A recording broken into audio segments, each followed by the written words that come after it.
In the summer of 1944, the town of Ostrov lay on a shrinking segment of the German Eastern Front that still held inside the borders of the Soviet Union.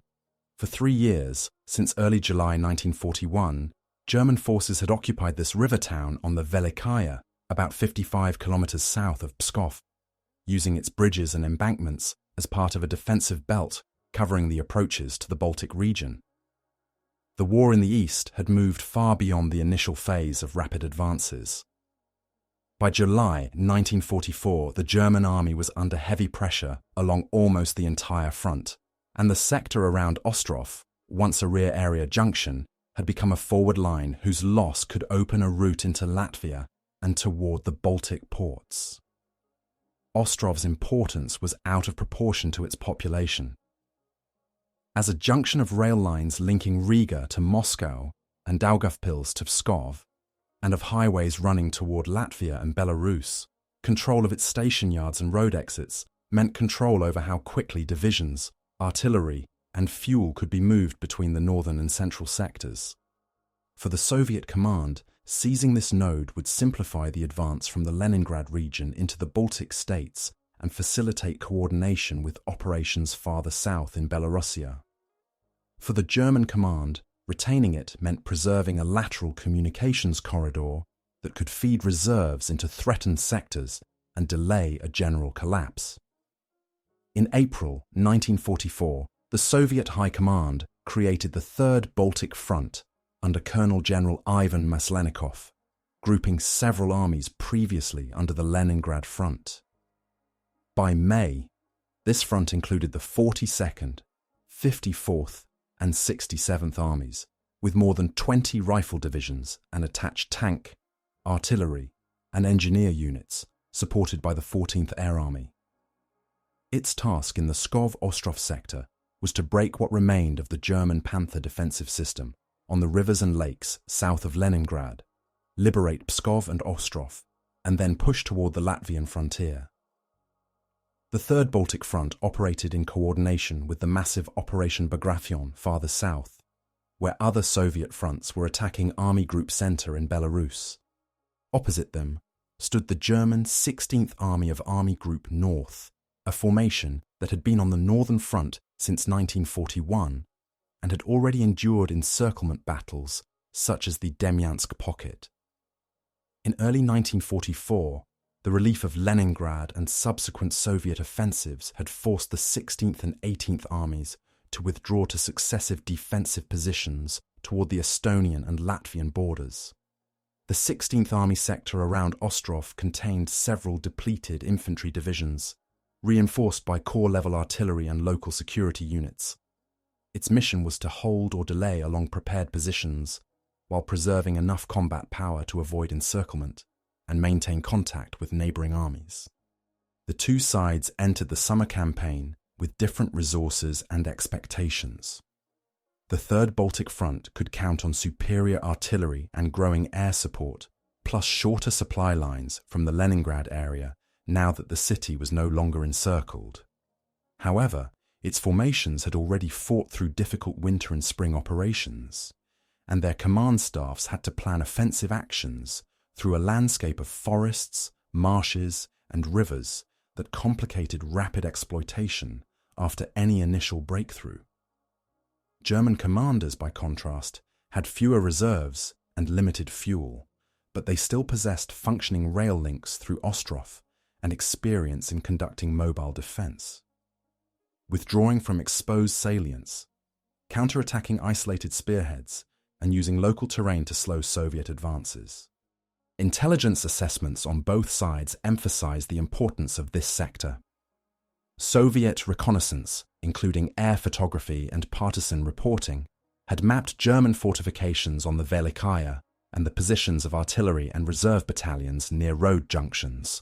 German aerial reconnaissance and radio intercepts indicated that Soviet armies opposite Ostrov were receiving reinforcements in late June and early July, but it was not clear whether the main blow would fall near Pskov, Ostrov, or farther southwest toward Daugavpils. In response, German staff officers argued for a flexible defense with reserves positioned to counterattack wherever Soviet penetration threatened main roads and bridges rather than holding every forward trench. For the civilians of Ostrov and the surrounding countryside, the preconditions for the coming battles were visible in daily life. German occupation authorities had requisitioned buildings for depots and headquarters, deported labor, and dismantled some industrial facilities. Local residents experienced shortages and restrictions, and some were involved in underground resistance or contact with partisan groups, while others tried to maintain distance from both sides to preserve families and property. As front lines approached again in 1944, rumors of Soviet advances, German withdrawals, and the fate of other towns in the Baltic region created a sense of uncertainty rather than a clear expectation of a single decisive liberation or defeat. Politically, Moscow saw the Baltic direction as a way to restore Soviet authority over territories lost in 1941 and to influence the post-war order in the Baltic states. Berlin regarded the same region as a barrier protecting East Prussia and the approaches to central Germany, as well as a base area for naval and air operations in the Baltic Sea. These overlapping strategic calculations converged on places like Ostrov, where river crossings, rail yards, and road junctions translated abstract plans into concrete targets.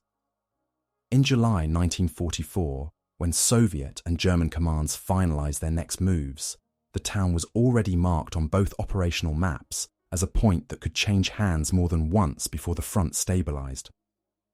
On the 11th of July 1944, the Third Baltic Front opened the Pskov-Ostrov offensive, an operation planned to run through the end of the month and to break the German Panther defensive lines south of Leningrad.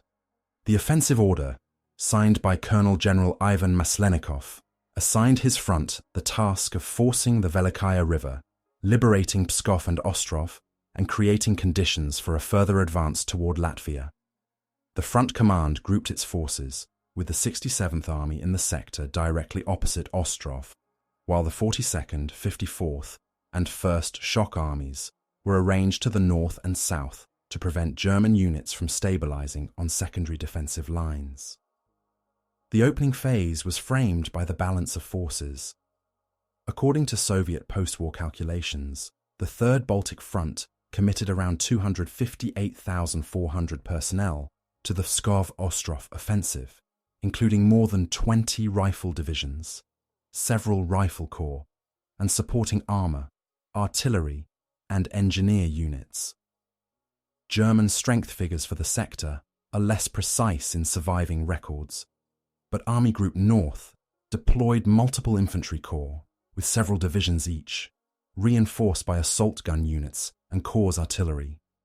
Thus, in terms of manpower and artillery, the Soviet side held an advantage, while the German side relied on prepared positions, interior lines via the rail and road network through Ostrov, and a doctrine that emphasized mobile counterattacks from relatively small reserves. At the highest level, Soviet and German command structures reflected different expectations about the coming weeks. On the Soviet side, Maslenikov's front reported to the Stavka, which was simultaneously directing Operation Bagration in Belarus and related offensives farther south. Coordination with the First and Second Baltic Fronts aimed to put continuous pressure on Army Group North and to prevent it from sending formations to assist the collapsing German front in central Belarus. On the German side, Army Group North, under Colonel General Johannes Friesner and later Colonel General Ferdinand Schörner, was responsible for both the 16th and the 18th Armies. In practice, this meant that the same pool of reserves had to cover sectors between the Dvina and Velikaya rivers, including the approaches to both Pskov and Ostrov. In the Ostrov area, the German defense rested on field fortifications that had been improved over months. Trench systems on the east bank of the Velikaya, concrete and timber bunkers covering likely crossing points, and strong points at road intersections leading into the town. Obstacles included minefields, wire, and prepared demolitions on bridges. The formations tasked with holding these positions were infantry divisions reduced by earlier fighting, backed by anti-tank guns, assault guns, and small local reserves positioned in villages behind the river line. Their orders emphasized delaying the Soviet advance, inflicting losses, and withdrawing only on higher command instruction to avoid encirclement. Soviet preparatory measures reflected both experience and constraints.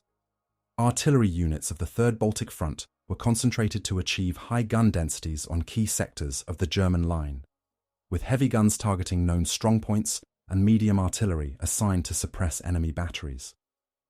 Engineer battalions stockpiled bridging equipment, assault boats, and materials for pontoon crossings, while reconnaissance units, supported by the 14th Air Army, mapped German positions and identified gaps between strongpoints. The plan envisaged that once a crossing was secured, mobile detachments with tanks and self-propelled guns would exploit toward road junctions north and south of Ostrov to outflank the town, rather than engage in extended street fighting.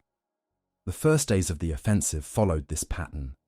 On July 11th, Soviet artillery opened fire along a broad front, followed by infantry assaults against forward German trench lines east of the WWII.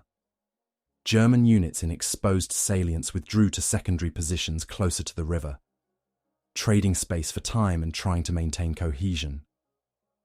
Between Pskov and Ostrov, formations such as the 23rd Guards Rifle Division of 1st Shock Army fought their way through sections of the Panther Line, forcing German detachments to fall back across the river. For Soviet soldiers, this stage meant repeated attacks across forest clearings and marshy ground under machine gun and mortar fire. For German infantrymen, it meant holding positions until ordered to retreat, then crossing improvised bridges under artillery and air attacks. Civilians in the Ostrov region experienced the opening phase indirectly at first. The increased movement of Soviet units, the sound of distant artillery, and the appearance of Soviet aircraft over the front signaled that the front was approaching. On the German-held side, evacuation orders for military stores, local administrations, and some skilled workers indicated that the occupation authorities did not regard the existing line as secure. Railway traffic through Ostrov became more irregular as Soviet artillery and aviation began to target junctions and bridges, and some local residents attempted to move possessions and livestock away from the likely direction of the fighting, while others remained in place, hoping to avoid drawing attention from either side. By July 17th to 18th, the pattern of the opening phase was clear. Soviet forces had pushed German troops back to, and in places across, the WWII, creating several bridgeheads or near bridgeheads along the river. German command still retained control of a few reserve formations capable of mounting counterattacks, but the loss of continuous positions east of the river made it more difficult to prevent Soviet units from concentrating against specific sectors. For the Third Baltic Front, the immediate objective in the Ostrov direction was now to force a crossing and to widen any bridgehead quickly enough to prevent German artillery and mobile reserves from sealing it off, a challenge that would shape the unstable pattern of control over the town in the weeks to come. On the Soviet side, the operational design for the summer campaign in the Ostrov sector emerged from Stavka directives that treated the Baltic direction as one component of a broader effort to dismantle German forces between the Gulf of Finland and the Pripet marshes.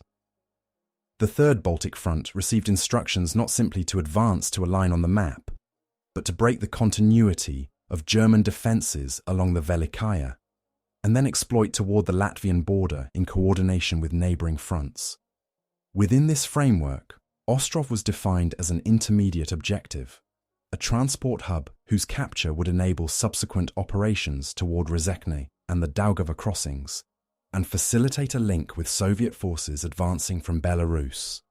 Front headquarters translated these strategic aims into phased tasks for its armies and corps. The first phase focused on breaching the German field fortifications east of the river and securing initial crossing sites. The second phase envisaged the rapid expansion of bridgeheads, seizure of road junctions north and south of Ostrov, and encirclement of German units defending the town. Only in the third phase did planners envisage systematic clearing of urban areas and preparation for a further push southwest. To carry out these tasks, the front grouped rifle divisions in echelons, with assault units in the first line and fresh formations in the second, and attached tank and self-propelled gun regiments to create mobile groups for exploitation once a breakthrough appeared. Logistics and terrain played a central role in Soviet planning. The staff of the Third Baltic Front had to move ammunition, fuel, and bridging materials forward over a network of forest roads that had suffered from years of war and limited repair. To reduce congestion, supply echelons were scheduled to use different routes for different armies, and depots were set up at varying distances from the front to support successive phases of the advance. Engineers were tasked not only with ferrying infantry across the WWII, but also with preparing for heavy bridge construction capable of carrying artillery and vehicles. Air support plans assigned fighter units to protect crossings and artillery positions, and bomber and assault aviation to strike German reserves detected moving along the main roads feeding Ostrov. German planning in this sector started from more restrictive premises. Army Group North could not expect large reinforcements, while Army Group Center was under heavy attack in Belarus. The 16th Army therefore based its concept on delaying action and mobile defense. Commanders identified several lines on which to resist in succession: forward positions east of the WWII, main defensive positions on the eastern and western banks around Ostrov, and fallback positions further west along roads leading into Latvia. The staff aimed to avoid permanent commitment of reserves in any single engagement, preferring instead to counterattack once Soviet spearheads had crossed the river, but before they had consolidated and widened their footholds. To implement this concept, German Corps headquarters allocated specific counterattack groups composed of infantry, assault guns, and available tanks, positioned within marching distance of likely crossing points. Demolition teams received orders and stores to prepare bridges, culverts, and fuel depots for destruction if Soviet forces approached too rapidly. Rail movement schedules were adjusted to retain the ability to shift units between the Pskov and Ostrov sectors at short notice, using the town's junction as a pivot. The assumption underlying these measures was that Soviet forces would break through at some points along the line, but that timely counterstrokes could restore the situation locally and prevent the front from disintegrating. Both sides incorporated intelligence and propaganda into their planning. Soviet reconnaissance reports on the reduction of German combat strength after the winter and spring withdrawals encouraged Stavka to believe that Army Group North could be forced back toward the Baltic coast. Propaganda materials prepared for troops emphasized the objective of pushing the front line out of Soviet territory and re-establishing control over key communications. German intelligence evaluations noted increased Soviet air activity and traffic behind the front, but also counted on the relative difficulty of conducting large-scale mechanized operations in heavily wooded and marshy terrain. German propaganda aimed at both soldiers and civilians presented the forthcoming battles as defensive actions to protect access routes to East Prussia and to maintain order in the Baltic region. At the operational level, the different doctrines produced contrasting expectations about the coming fighting around Ostrov. Soviet planners anticipated that once the WWII line was forced, their numerical and material advantage would allow them to roll back German formations steadily. German planners, by contrast, expected to lose ground, but sought to ensure that every Soviet penetration remained shallow and vulnerable to local counterattack. The road and rail junction at Ostrov thus appeared on both sets of maps as a focal point, to be seized and used as a springboard by one side, and to be used as a hinge for withdrawals and counterstrokes by the other. These opposing approaches set the conditions under which the town would change hands repeatedly in the weeks ahead. In the second half of July 1944, the fighting around Ostrov shifted from preparations and probing attacks to full-scale attempts to cross the WWII and seize the town. On the Soviet side, assault units of the 67th Army and neighbouring formations were directed toward selected sectors where artillery reconnaissance indicated weaker German defences. The chosen crossing points lay both north and south of Ostrov, with the aim of enveloping the town rather than attacking straight through its central bridges. Rifle regiments reinforced with submachine gun companies and engineer detachments received assault boats, rafts, and improvised flotation devices for weapons and ammunition. Behind them, batteries of field and heavy artillery were sighted to cover the river line and suppress German firing positions. On 20th to 21st July, Soviet artillery opened dense barrages on German positions along the river and in the outskirts of Ostrov. Medium and heavy guns targeted identified bunkers and bridge approaches, while mortars and lighter pieces worked over trench lines and suspected assembly areas. Under this cover, assault groups moved to the water's edge, often at night or in early morning, and attempted to establish small lodgements on the opposite bank.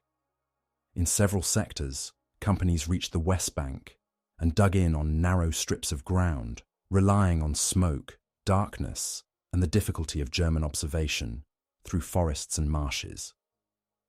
Engineer units began to ferry additional infantry across and to assemble pontoon elements under fire. German forward units reacted by concentrating small arms, machine gun and mortar fire on crossing sites, while artillery shelled likely assembly areas on the Soviet bank. Where Soviet assaults approached existing bridges, demolition teams completed preparations to destroy spans once withdrawal became necessary. In some places, German infantry executed planned withdrawals from exposed trench lines to positions closer to the town, leaving small covering detachments to slow Soviet pursuit. The intention was to avoid encirclement east of Ostrov, while keeping sufficient forces available for later counterattacks. By the evening of 21st July, Soviet formations had achieved several limited tactical successes.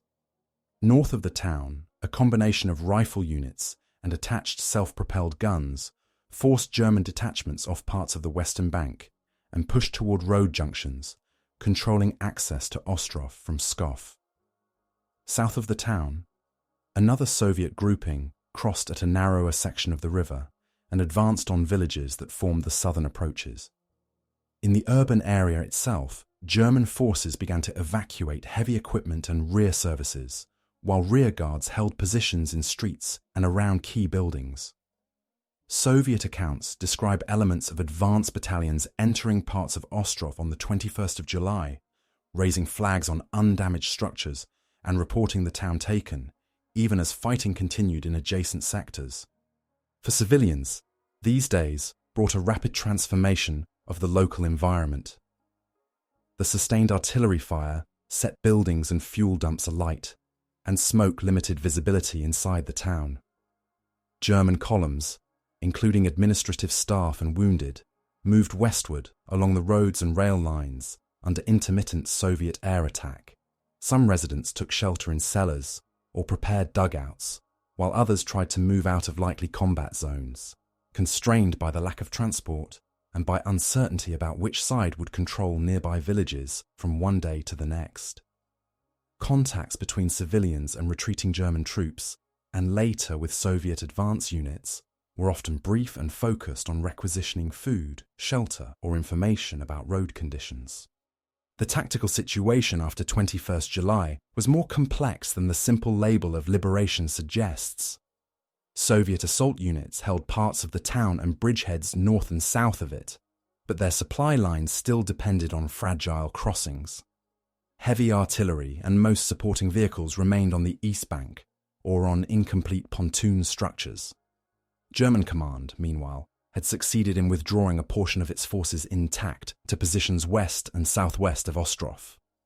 These units, together with elements brought in from quieter sectors, were formed into counterattack groups equipped with assault guns, anti-tank guns, and infantry trained in close-quarter fighting.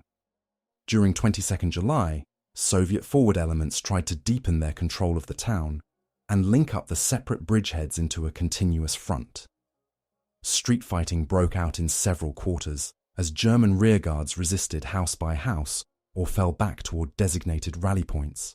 Soviet commanders attempted to push small tank and self-propelled gun detachments over the makeshift bridges to support the infantry, but weight limits, traffic congestion, and artillery fire on the crossings slowed this process.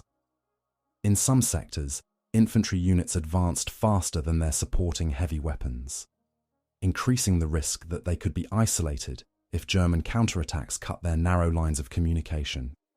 The German counterstroke came on July 23rd.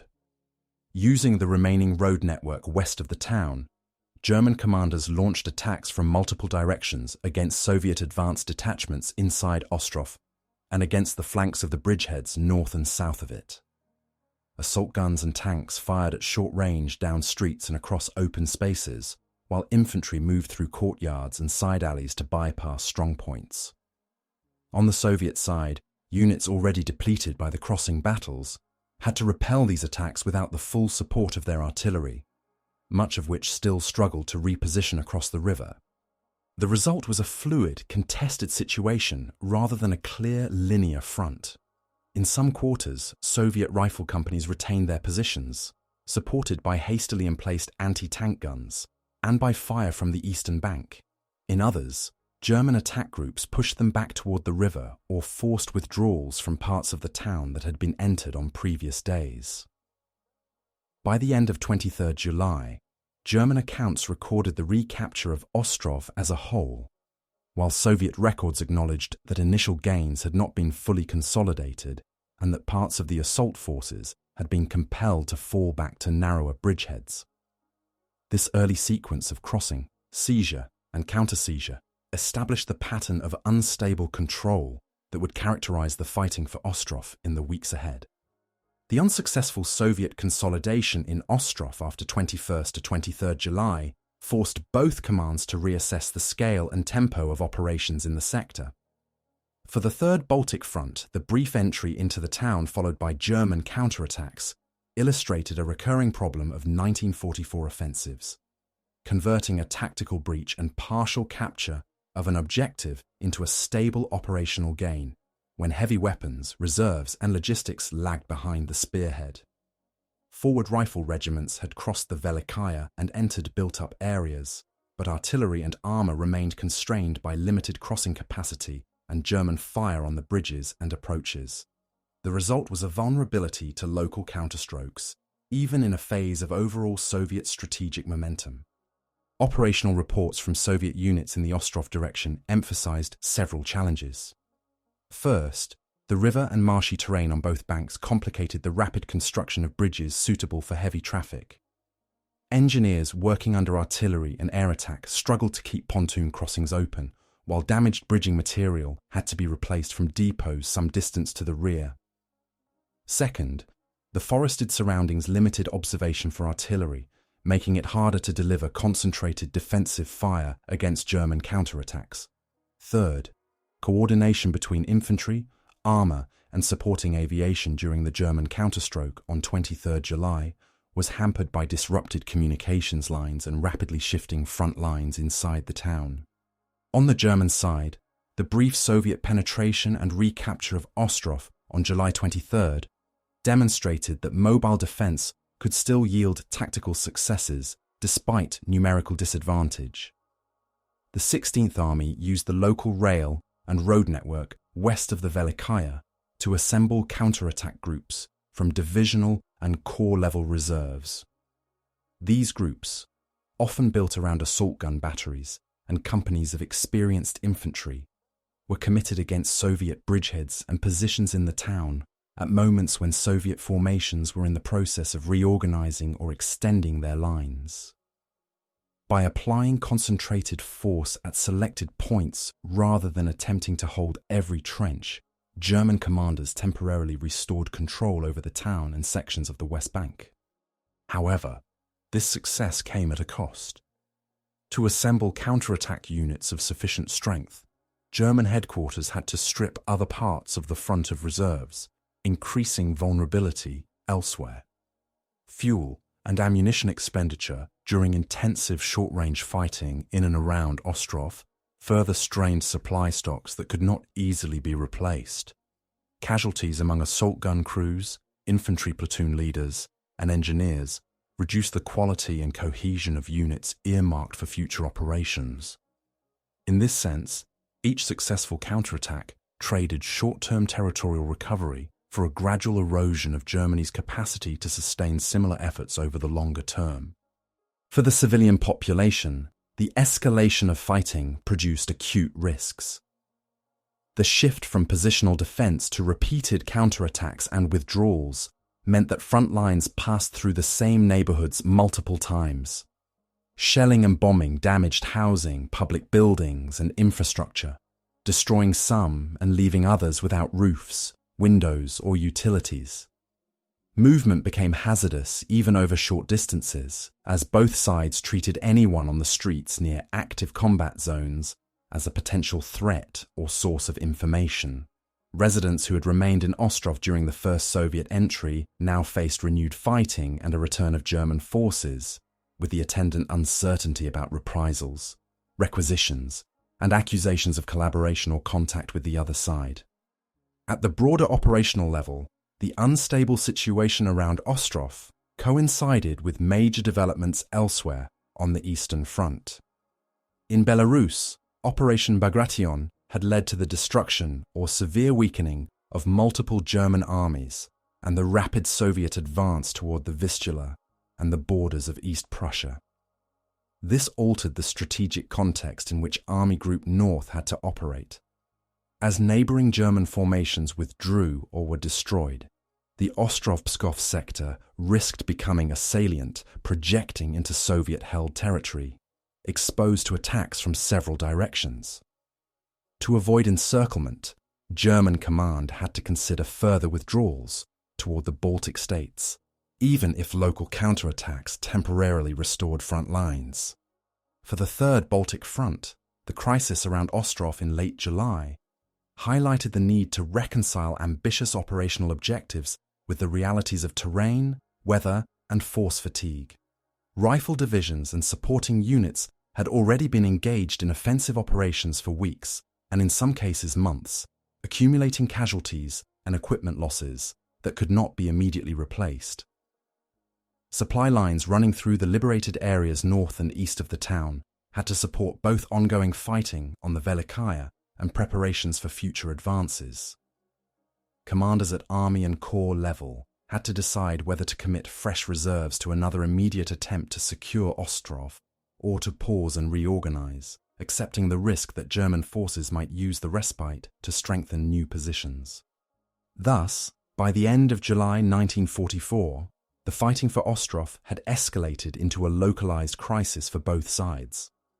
The Soviet command confronted the problem of exploiting a breach without overextending its spearheads, while the German command confronted the problem of achieving tactical successes in counterattack without undermining the strategic coherence of its front.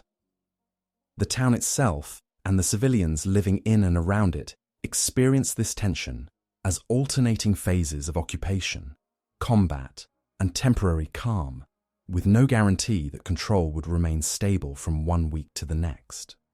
In early August 1944, the fighting around Ostrov entered its most intense phase. After the brief Soviet penetration and German counterstroke in late July, both commands concentrated additional forces in the sector, accepting higher risks elsewhere along the front. For the Third Baltic Front, Stavka authorized further reinforcement of the Ostrov direction, with additional artillery, engineer units, and limited armor, on the condition that any renewed attack would not only seize the town, but break through sufficiently far to threaten the German line toward Latvia. Army and Corps headquarters refined their plans for a coordinated assault, aiming to avoid a repetition of isolated crossings unsupported by heavy weapons.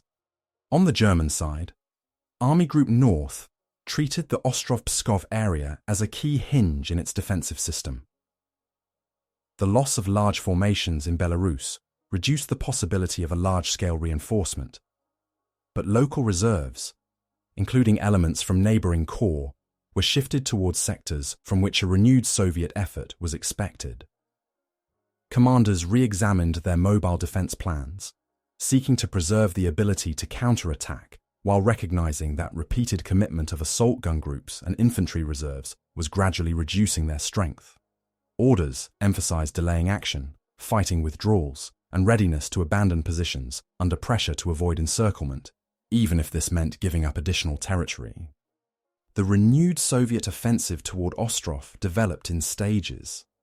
First, artillery concentrations were increased on both banks of the Velikaya, with batteries sited to engage not only front-line positions, but also road junctions and assembly areas behind the German lines. Second, engineers expanded and strengthened crossing infrastructure. Existing pontoon bridges were reinforced, additional ferry points were prepared under camouflage, and alternative supply routes were marked to distribute traffic and reduce congestion. Third, rifle divisions were reorganized into assault and follow-on echelons, with clear instructions on objectives for each regimental sector inside and around the town. When the main push resumed, Soviet units attacked simultaneously on multiple axes north, south, and directly toward Ostrov. Infantry advanced under artillery and mortar cover, supported where possible by tanks and self-propelled guns that had finally been brought across improved river crossings. In the urban area, fighting took the form of block-by-block assaults, with small groups clearing buildings, establishing firing positions in upper floors and cellars, and marking cleared routes for supporting weapons. Outside the town, other Soviet formations pressed against German positions along the roads leading westward, seeking to prevent the assembly of new counterattack groups and to cut off potential withdrawal routes. German defenders responded with a combination of planned withdrawals and localized counterattacks.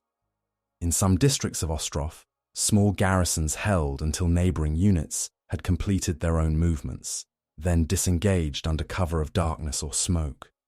Assault guns operated in short, sharp actions, firing from concealed positions and then relocating to avoid Soviet artillery and airstrikes.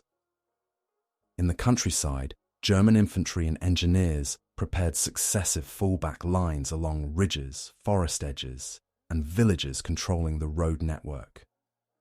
Each line was used to slow the Soviet advance and buy time to move heavy equipment and key personnel farther to the rear. For civilians, the peak of the campaign meant that almost all aspects of normal life were suspended. Continuous artillery fire and air attacks damaged or destroyed additional buildings, including houses, administrative offices, and remaining industrial facilities. Access to food and medical care became increasingly restricted, as stocks were depleted or requisitioned. Some inhabitants left the town during pauses in the fighting, joining columns of displaced persons moving along the same roads as retreating military units and supply convoys. Others remained in basements and improvised shelters, emerging only briefly to collect water or firewood when conditions allowed. Decisions taken at higher levels during this period reflected the cumulative pressure on both sides. For the Soviet command, reports from the Ostrov sector indicated that defensive fire was gradually weakening, that German counterattacks were smaller and less frequent, and that gaps were opening between German formations as they retreated toward Latvia. This encouraged Stavka to maintain the offensive despite the strain on units already committed. For the German command, the same reports highlighted the increasing difficulty of holding a continuous front east of the Latvian border. Discussions within Army Group North considered the possibility of a larger withdrawal to more compact positions farther west, even though this implied surrendering towns such as Ostrov that had been held for 3 years. By mid-August, the cumulative effect of sustained Soviet pressure, gradual improvement of crossing infrastructure, and the broader strategic situation had altered the balance in the Ostrov sector. The town and its approaches remained contested, but the German capacity to mount large, coordinated counterstrokes had diminished, while Soviet forces were increasingly able to bring artillery, armour and supplies across the Velikaya in quantities sufficient to support continuous offensive action. In practical terms, this meant that the conditions that had allowed the German counterattack of 23rd July to retake the town were no longer fully present, setting the stage for the final change of control in mid-August. As the battles around Ostrov continued into August, both sides adjusted their methods in response to the shifting balance of forces. For the Third Baltic Front, The initial experience of seizing parts of the town in July and then losing ground under German counterattacks led to changes in how infantry, armour, and artillery were integrated. Rifle divisions were ordered to form smaller combined arms groups, pairing battalions with attached anti-tank guns, mortar batteries, and a limited number of tanks or self-propelled guns.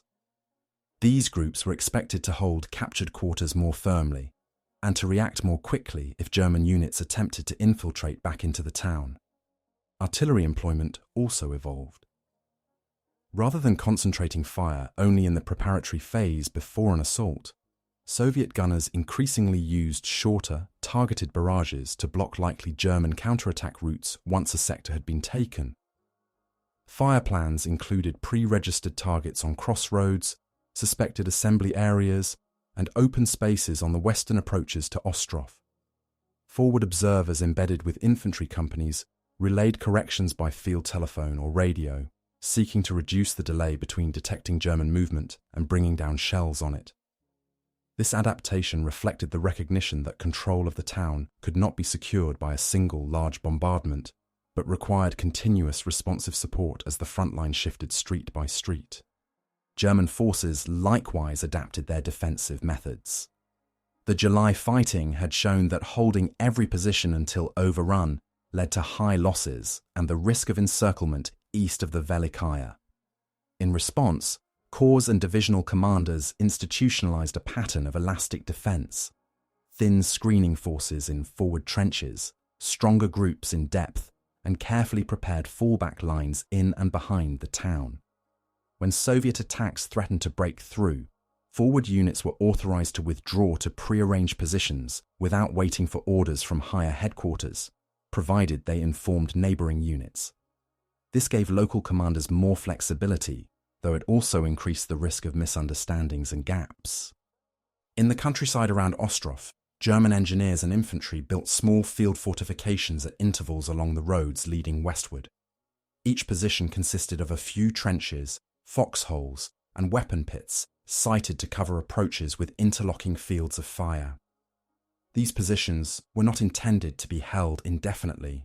Instead, they were used to delay Soviet advance guards, to force them to deploy from march columns into combat formations, and to impose time-consuming local engagements.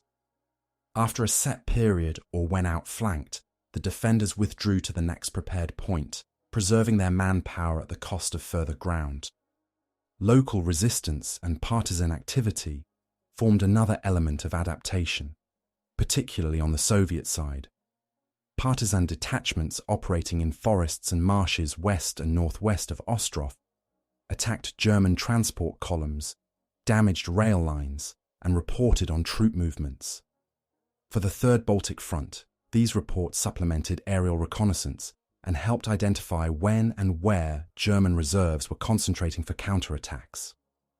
In some cases, partisan groups guided advance parties of regular troops through lesser-known tracks and forest paths, enabling flanking moves against German roadblocks and strongpoints.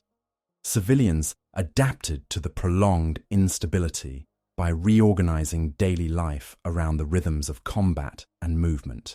Families that remained in the town shifted sleeping quarters to cellars or improvised shelters. Food was obtained from stored supplies, small gardens, and, when possible, from fields on the outskirts, although reaching them involved risk from shelling and patrols. Informal networks developed to share information about which streets were passable, where medical assistance might still be available, and when fighting was expected to intensify in particular districts. In rural areas, some residents tried to keep livestock concealed from requisition by either army, while others chose to hand over animals and carts in exchange for written receipts or promises of later compensation. The psychological impact of this adaptation differed across groups. Soviet soldiers who had previously fought in more open terrain had to adjust to urban combat and repeated transitions between assault and defense within the same day, sometimes within the same block. German infantrymen accustomed to fixed trench systems now faced orders to conduct fighting withdrawals through populated areas, knowing that each move brought them farther from long-held positions. Civilians who had experienced years of occupation were confronted with the uncertainty of shifting control, without a clear timetable for when the front would finally move beyond their town and cease to return. Command decisions reflected these pressures. Soviet commanders increasingly emphasized the need to avoid overextension, instructing battalions to consolidate after each advance, to establish clear sectors of responsibility, and to coordinate closely with neighboring units before attempting further movement. German commanders, aware of shrinking reserves, stressed the importance of preserving combat-effective units even during retreat, ordering them to break contact before they were reduced to ineffective strength. In this way, the resistance and adaptation of both sides around Ostrov in August 1944 were shaped not only by tactical considerations, but by the need to manage limited human and material resources in a rapidly changing operational environment. The final turning point in the struggle for Ostrov came in the first half of August 1944, when the cumulative effects of attrition, logistics, and wider developments on the Eastern Front converged. For the Third Baltic Front, earlier reverses inside the town and along the WWII had demonstrated the limits of small, fragmented assaults. Front headquarters therefore framed the next effort not as another attempt to seize a single locality, but as part of a broader push that would force the 16th Army away from the whole Ostrov-Pskov line and open the road toward Latvia. In practical terms, this meant allocating more artillery, improving bridging capacity, and synchronizing the actions of several armies, rather than relying on one formation to take and hold the town in isolation. On the German side, commanders faced a different kind of turning point. The destruction of large German groupings in Belarus and the south increased the risk that Army Group North could be cut off in the Baltic region if it held exposed positions too long. Staff calculations indicated that if Soviet forces broke through west of Ostrov and Pskov, the 16th Army might lose its main lateral communications toward the Daugava and Raga. Reports from the front in early August described shrinking reserves, reduced fuel stocks, and divisions that had lost a significant share of their infantry strength. Under these conditions, mobile defense around Ostrov could still inflict losses and delay Soviet advances, but could no longer guarantee the restoration of lost positions after every local setback. The renewed Soviet push developed over several days. Artillery preparation was extended in time, with pauses to assess damage and adjust targeting. Batteries fired not only on frontline trenches and strongpoints inside Ostrov, but also on crossroads and suspected assembly areas to the west, where previous counterattacks had formed.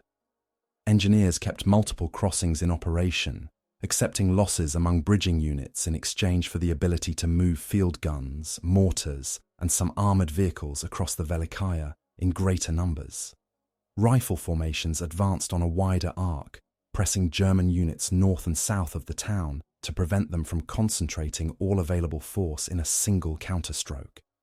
Within Ostrov itself, the pressure on German defenders grew steadily.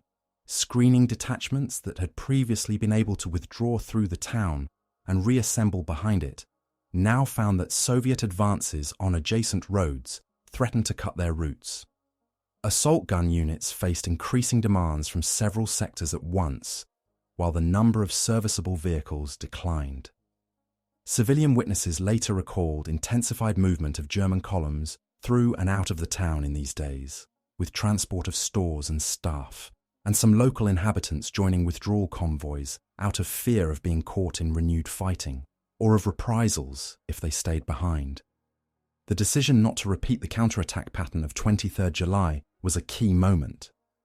German Corps and Army headquarters assessed that another large-scale thrust back into Ostrov would require concentrating most remaining mobile reserves in one place, leaving neighbouring sectors exposed and risking their encirclement if Soviet forces continued to advance on the flanks.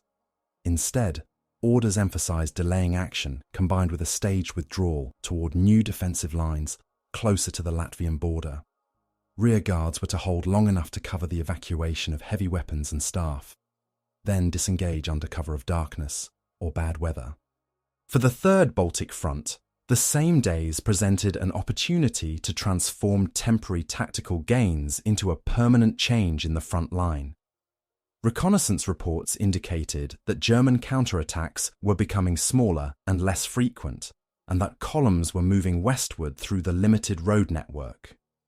Commanders accelerated attacks on these routes, using artillery and aircraft where available to disrupt movement and to prevent the formation of new defensive concentrations. Infantry units entering Ostrov on the 16th of August advanced into sectors where resistance was uneven. Some blocks were defended by small groups firing from prepared positions, while others had already been abandoned in favour of lines farther west. The entry of Soviet troops into Ostrov on the 16th of August marked the last transfer of control during this period, not because fighting ceased immediately, but because the conditions that had enabled earlier German counterattacks no longer existed to the same degree. The Third Baltic Front had established more robust logistical support across the WWII, with artillery and supplies following its infantry more closely than in July. The 16th Army, constrained by losses and the broader operational situation, shifted from a combination of mobile defence and counterattack toward a more continuous withdrawal. For civilians, the turning point was visible in the absence of another return of German units after the Soviet occupation. For soldiers on both sides, it signalled that the front in this sector was beginning to move decisively westward rather than oscillating around the same town. The immediate aftermath of the final Soviet entry into Ostrov on the 16th of August 1944 was shaped by the need of both sides to stabilise new lines rather than contest the town yet again. For the Third Baltic Front, the capture of Ostrov and the preceding month of operations formed part of a larger sequence. The Pskov-Ostrov offensive of 11th to 31st July, followed by continued pressure that pushed German forces toward the Estonian and Latvian borders. In that July operation alone, the front committed about 258,400 personnel and suffered approximately 33,584 casualties, including killed, wounded, and missing. German losses in the same operation are not precisely documented in surviving summaries. The specific fighting in and around Ostrov accounted for a significant share of these figures, although detailed breakdowns by locality are not available. For the German 16th Army, the withdrawal from Ostrov was part of a broader retreat of Army Group North. As Soviet forces advanced westward from the WWII and from Pskov, which had been taken on 23rd July, German formations pulled back toward new defensive positions in Latvia and southeastern Estonia. Some units that had fought at Ostrov were later engaged in operations along the Daugava and in subsequent actions such as the Tartu offensive and the battles that preceded the formation of the Courland Pocket. The withdrawal required leaving behind damaged equipment, destroyed depots, and, in some cases, wounded personnel who could not be evacuated in time. Inside Ostrov, the end of German occupation and the arrival of Soviet forces brought an abrupt change in administrative structures. Soviet military authorities established commandant offices, security organs, and local executive committees to restore basic order and to reassert state control. Initial measures included the registration of inhabitants, screening for collaboration with German authorities, and the organization of work detachments for clearing rubble, repairing essential infrastructure, and burying the dead. The process of identifying individuals who had served in occupation structures or police units led to arrests and investigations, while others who had maintained positions in local services under occupation were sometimes retained in technical roles under new supervision. The physical condition of the town reflected the prolonged fighting. Artillery and air attacks had damaged or destroyed many residential buildings, warehouses, and public facilities. Bridges over the WWII had been demolished or severely damaged during the retreat, requiring rapid engineering work to restore crossings suitable for military and later civilian use. Minefields and unexploded ordnance posed immediate dangers in streets, fields, and former defensive positions. Engineer and sapper units of the Red Army, often assisted by local volunteers, began systematic clearance operations, but accidents continued to occur, adding to the casualties of the campaign even after the front had moved west. For civilians who had remained in Ostrov and the surrounding villages, the first weeks after the change of control were marked by simultaneous relief and uncertainty. Food stocks were low after months of requisitions and disruptions to agriculture. Soviet authorities organized rationing based on available supplies and sought to restart local production. But shortages of flour, fuel, and medical supplies persisted. Refugees returning from the countryside or from other regions had to be registered and housed, sometimes in buildings that had been damaged or partly destroyed. Families attempted to locate missing relatives among evacuated civilians, prisoners of war, and those killed or buried during earlier phases of the fighting. The Red Army used Ostrov as a rear area as the front moved toward Estonia and Latvia. Repair units established workshops in surviving industrial buildings or improvised facilities, restoring vehicles and weapons damaged in the July-August fighting. Railway specialists worked to reopen the junction and to restore connections that could carry supplies for the Tartu offensive, which began on August 10th, and for later operations toward Riga. The town also served as a transit point for wounded soldiers being evacuated to hospitals farther east, and for prisoners of war captured during the retreat of German forces. For German soldiers, the withdrawal from Ostrov meant integration into new defensive lines that were under constant pressure. Units that had fought there arrived in Latvia and Estonia, reduced in strength, with depleted infantry companies, losses among junior leaders, and worn-out equipment.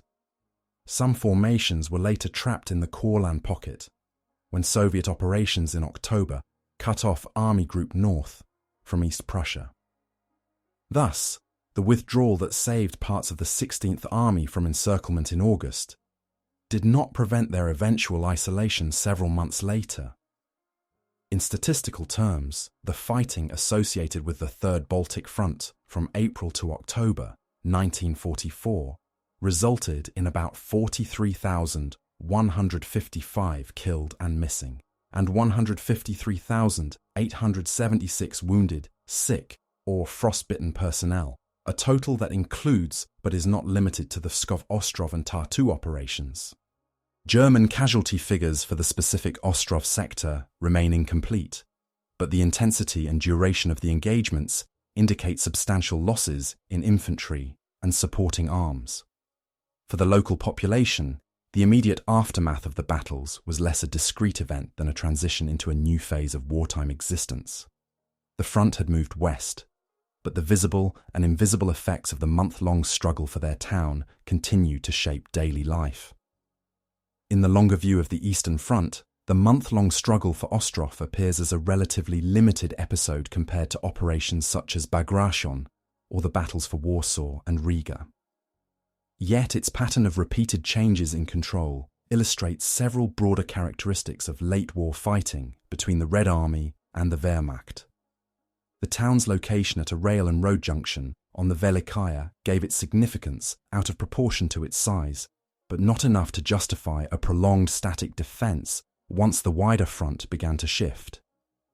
This tension between local importance and broader operational constraints helps explain why Ostrov changed hands more than once in July-August 1944. On the Soviet side, the instability of control reflected the gap between tactical success and operational exploitation. The Third Baltic Front possessed numerical and material advantages, but initial crossings of the WWII brought forward infantry faster than heavy weapons and logistical support. When rifle units first entered Ostrov in July, they did so with limited armour and artillery behind them, and with communications and supply lines running over improvised crossings exposed to German fire. This made it possible for relatively small German counterattack groups to push them back, even as the overall balance of forces in the sector favoured the Red Army. Only after bridging capacity, artillery deployment, and combined arms coordination had improved in August, did Soviet gains in the town become irreversible.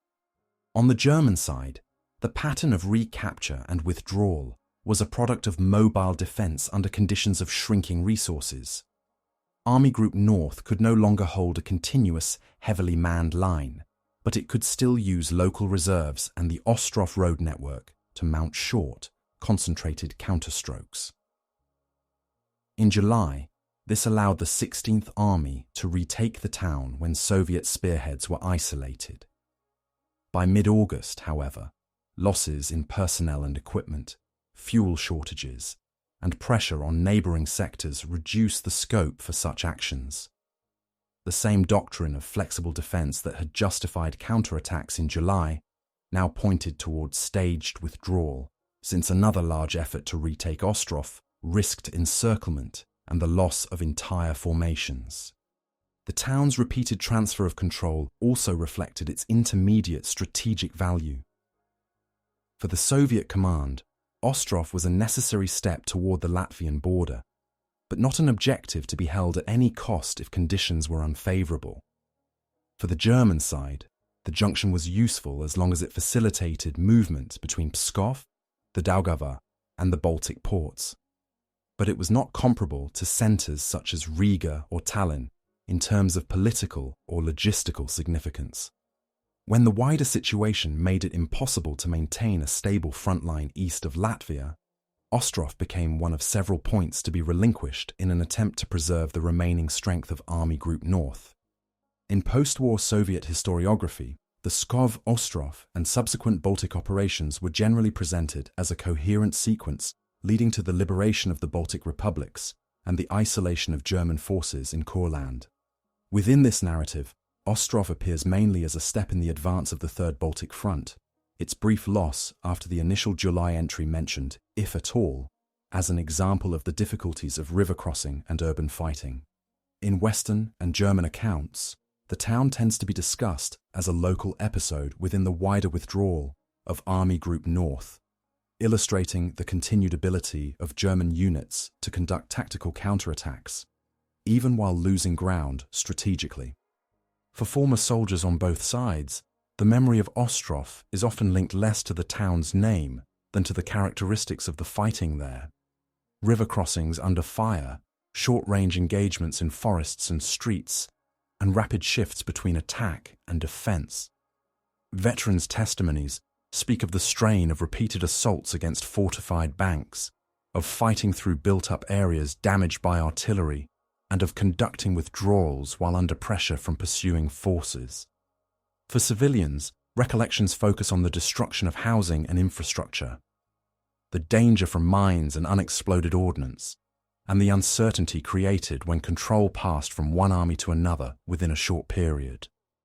In contemporary Ostrov, remnants of wartime fortifications, memorials to fallen soldiers, and grave sites reflect the town's role in the 1944 operations. Commemorative practices emphasize liberation and sacrifice, while archival research continues to refine understanding of unit movements, casualty figures, and the experiences of inhabitants. The sequence of 4 changes in control within 1 month has attracted attention from local historians as an example of how a single locality could be shaped by decisions taken at much higher levels, directives from Stavka and Army Group headquarters, assessments of logistical capacity, and calculations about when to counterattack and when to withdraw. Viewed in this broader perspective, Ostrov, in July-August 1944, illustrates how late war battles in Eastern Europe combined high-intensity combat with rapid operational shifts. The instability of control resulted from the interaction of Soviet efforts to exploit breakthroughs, German attempts to use mobile defense to offset disadvantages, and the specific importance of a town that was vital enough to be contested, but not central enough to anchor a long-term stand. The final stabilization of the front west of Ostrov did not end the war in the region, but it marked the moment when this particular junction ceased to function as a pivot of the front and became part of the rear area of a campaign moving toward the Baltic shores.